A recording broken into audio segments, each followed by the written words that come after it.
Bonjour à tous et bienvenue pour cette nouvelle vidéo. Aujourd'hui, vidéo de présentation de l'EcoFlow Wave 2, le deuxième climatiseur mobile de chez EcoFlow.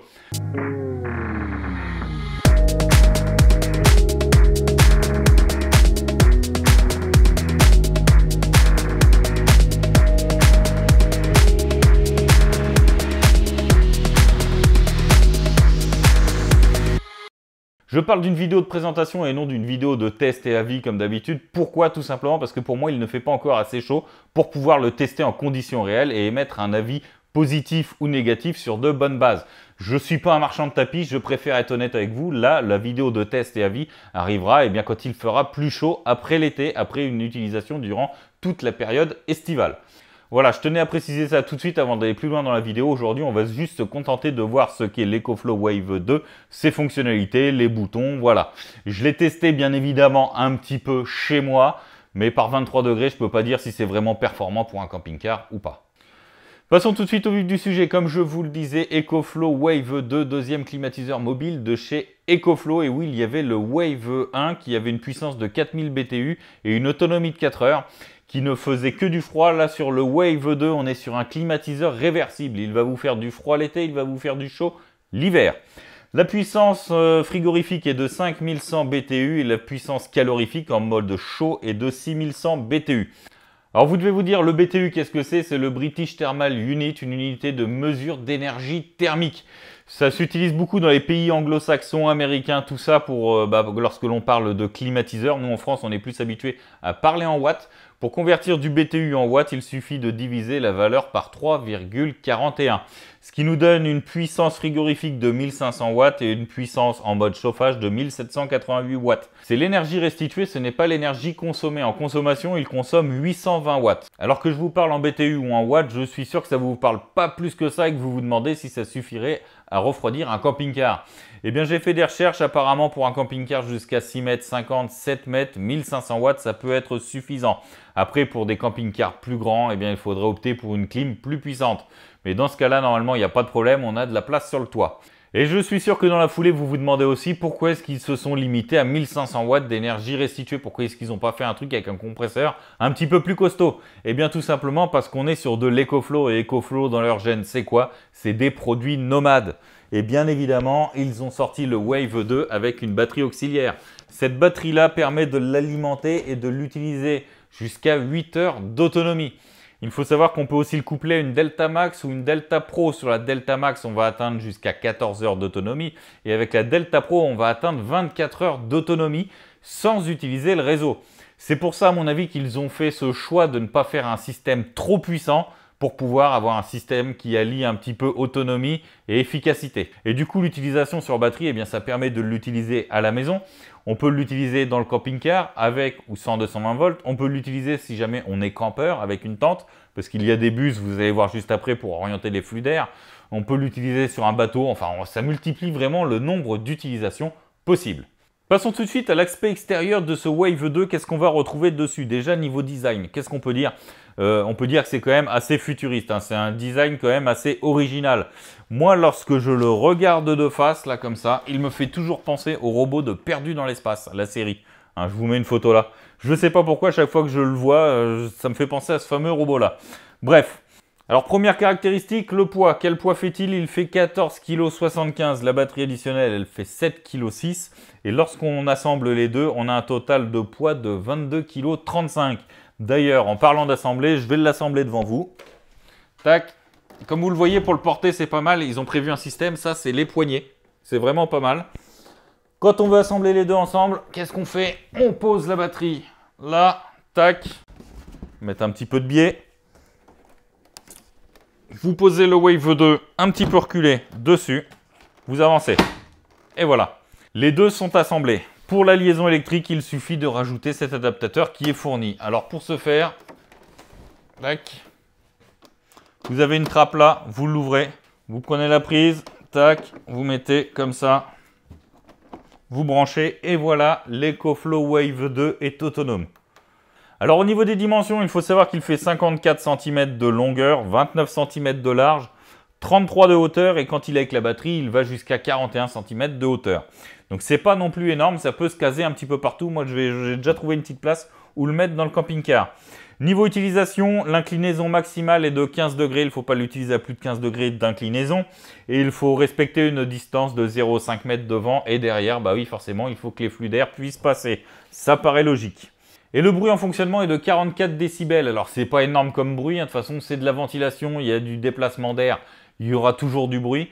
44 décibels, ça va, c'est pas insurmontable. De toute façon, après, il faut savoir ce qu'on veut. Hein. Si on veut du silence, eh ben, on accepte d'avoir trop chaud. Ou si on veut du frais, eh bien, on accepte d'avoir un petit peu de bruit. C'est comme une clim à la maison, voilà, il n'y a pas le choix, c'est du déplacement d'air. Comme vous pouvez le voir, il y a des prises d'air devant, derrière et sur les côtés. Je vais vous le mettre un petit peu comme ça, je vais vous expliquer. Et là, je suis sûr que vous êtes en train de vous dire, mais il y a un truc qui n'est pas clair là. Si l'air ambiant, il rentre là, il ressort plus frais. Mais que là, c'est de l'air ambiant qui rentre et qui ressort plus chaud. Vu que c'est le côté évaporateur qui est toujours plus chaud, ça ne peut pas fonctionner. Bah oui, c'est logique.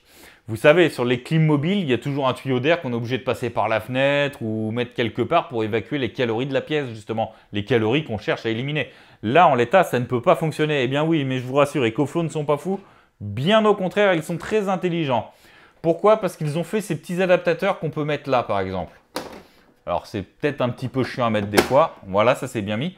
Ça, c'est l'adaptateur pour l'extraction des calories, ce que l'on retrouve d'habitude derrière une clim mobile. Vous mettez votre tuyau là, vous passez ça par la fenêtre, les calories vont être évacuées. Vous vous dites, là, c'est quand même plus logique, ça ressemble au fonctionnement d'un climatiseur mobile qu'on retrouve comme dans les maisons. Donc, il n'y a pas grand changement. Et je suis sûr que si vous suivez bien la chaîne, vous vous dites, mais là, tu l'as dit l'année dernière, tu en as testé une, clim mobile, tu as dit que ça ne fonctionnait pas parce que tu sors autant d'air chaud que tu en fais rentrer. Hein, souvenez-vous, c'était l'épisode qui était là, s'il y en a qui n'ont pas regardé. J'avais testé une clim mobile et je disais que le gros point négatif, c'est que oui, il sortait du froid là. Mais là, tu extrayais des mètres cubes et des mètres cubes d'air, certes un petit peu plus chaud, mais cet air extrait du camping-car, il fallait bien qu'il rentre quelque part. Donc, en gros, je faisais rentrer de l'air à 40 degrés en même temps que j'essayais de refroidir à 16 degrés. Eh bien, chez EcoFlow, comme ils sont intelligents quand ils conçoivent leurs produits, eh bien, ils se sont dit, on ne va pas faire qu'un seul adaptateur. On va en faire un deuxième aussi pour l'aspiration d'air. Voilà. Et comme ça, vous avez un système où ça aspire l'air intérieur, ça refroidit l'air extérieur. Et pour la partie condenseur, ça va chercher de l'air extérieur que ça va recracher à l'extérieur. Ce qui fait que vous n'avez pas ce déplacement d'air, vous n'avez pas ces mètres cubes d'air qui sont extraits de votre véhicule et qui rentrent, qui s'infiltrent un petit peu par les fenêtres, sous le frigo, tout ça. L'air ambiant est refroidi et il n'est pas extrait. Et ça, c'est vraiment très bien. Et comme ils étaient partis sur leur lancée, je pense qu'ils se sont dit, tiens, tant qu'à faire, on va encore en faire un autre qu'on va pouvoir mettre ici. Alors, il se met juste là. Par contre, lui, il est un petit peu plus embêtant à mettre. Il faut vraiment faire attention avec les ailettes. Hop, faut vraiment être bien. Là, j'y suis. Tac. Un dernier adaptateur. Pourquoi? Eh bien, parce que si on veut l'utiliser à l'extérieur, vous enlevez ça. Vous enlevez celui-là aussi. Vous mettez votre groupe à l'extérieur, vous prenez votre gaine, vous la mettez dans une tente. Ça, c'est typiquement le type d'utilisation pour une tente. Vous amenez votre gaine qui va ramener de l'air froid dans votre tente, vous bloquez ça à l'entrée de votre tente et là, vous avez une clim pour une tente. C'est vraiment pas mal. Leurs systèmes d'adaptateurs sont vraiment bien conçus, c'est vraiment intelligent et ça pallie le gros problème que j'avais soulevé des climatisations mobiles qu'on peut installer dans un camping-car pour essayer d'avoir une clim à pas trop cher. Là, vraiment, avec ce système d'adaptateur, ça rend vraiment multifonction cette clim. Et dernière chose à savoir sur les bouches d'aspiration, il y a des petits filtres. Le filtre, il s'enlève quand même très facilement.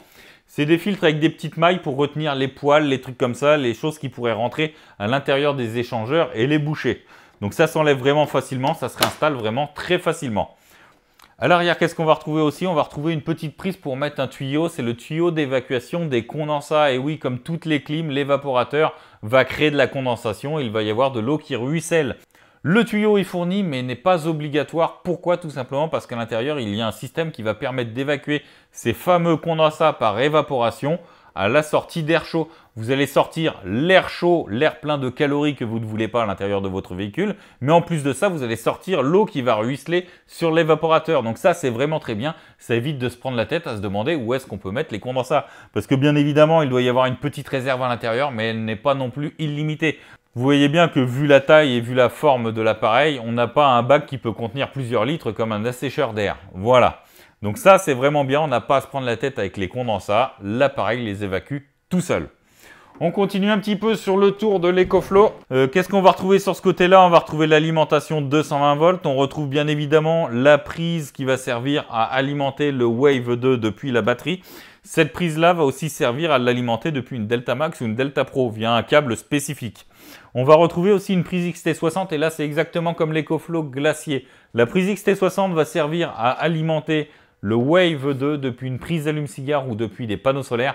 Mais attention, pour ça, il faut obligatoirement avoir la batterie. En fait, ça ne va pas l'alimenter directement, ça va servir à l'alimenter. La batterie va faire le complément. S'il est éteint, eh bien, ça va recharger la batterie. Mais ça ne pourra pas l'alimenter tout seul. Et oui, une prise allume-cigare de 100 watts, ça ne va pas pouvoir alimenter un appareil qui en consomme 850. C'est logique. Et la dernière chose qu'on va retrouver, eh bien, c'est au niveau de la batterie, c'est là.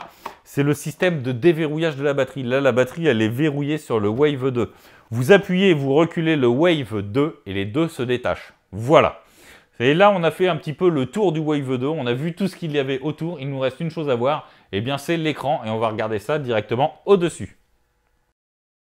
Et voici à quoi ressemble l'écran et les boutons au-dessus du Wave 2. Pour allumer le Wave 2, c'est très simple. Vous appuyez 2 fois. Ça va réveiller la batterie et ça va mettre en route le Wave. Voilà. Là, il vient de s'allumer. Quelle information on va retrouver à l'écran? La température de sortie d'air ou la température de la pièce. On va retrouver la température que l'on souhaite. Le temps restant d'utilisation sur la batterie. La ventilation, le niveau de ventilation. Le mode de fonctionnement. Le niveau d'eau dans la petite cuve interne pour les systèmes de condensat. Et la connexion Wi-Fi. Alors on va aller de gauche à droite pour l'utilisation des boutons. Le premier bouton à gauche, là, c'est le mode de fonctionnement. Là, on est en mode froid. Si on appuie une fois, je passe en mode chaud. Si on appuie une troisième fois, on passe en mode ventilation.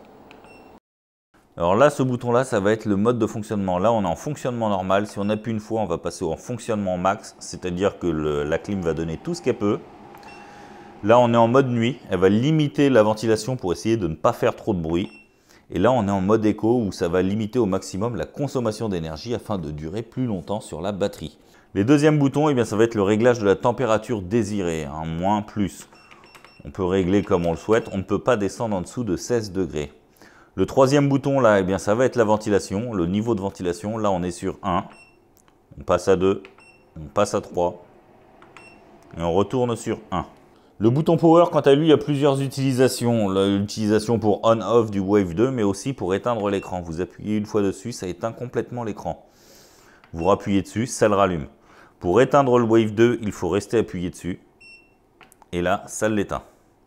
Alors au tout devant de la Wave 2, on peut voir un petit éclairage LED bleu. Il a une signification. Lorsqu'on est en mode froid, il est en bleu. Lorsqu'on passe en mode chaud, il va s'allumer en orange. Et lorsqu'on se met en mode ventilation, il va être en blanc. Voilà.